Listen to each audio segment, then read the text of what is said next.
Vascular access devices are the most commonly used medical device in healthcare today. Over 90% of patients will require some sort of vascular access to facilitate delivery of essential drugs and fluids, while 70% of all hospitalised patients will require a peripheral intravenous catheter.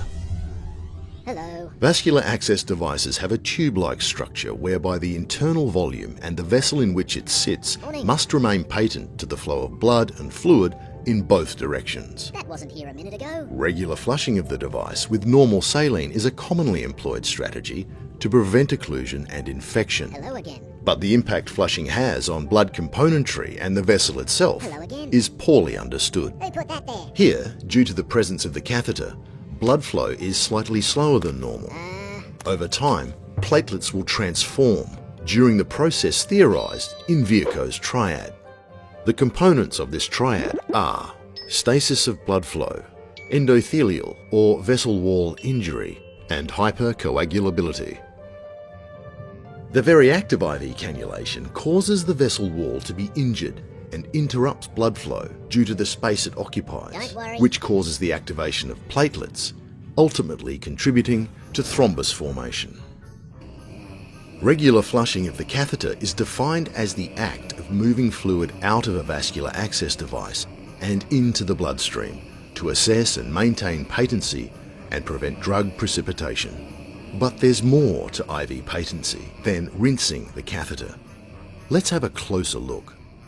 A typical IV flush of 5 to 10 mL of normal saline is delivered over 3 to 5 seconds, or 2 to 2.5 mL per second, which, when compared to the normal rate of blood flow, is very fast.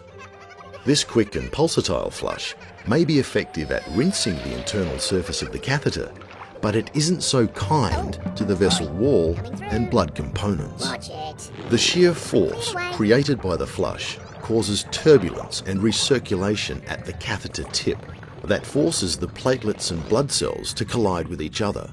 And in line with Newton's third law, every action has an equal and opposite reaction. I do beg your pardon. The resulting stress and inflammation caused to the endothelium and the presence of the catheter further encourages coagulation and thrombus formation, which increases the risk of IV failure. It could be that the quick flush, while good for rinsing the catheter, I say. may not be so good for the vein and blood flow, and may be a contributing factor to IV complications and failure. Mind how you go. With this knowledge of the potentially adverse physiological response to high-pressure flushing or infusion, we hypothesize that the optimal flushing or infusion should mimic the rate of blood flow similar to that of the patient.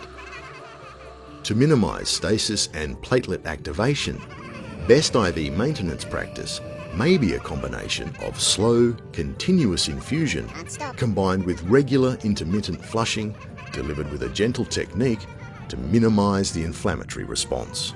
And this means a happy vein, a happy IV catheter, and a happy patient.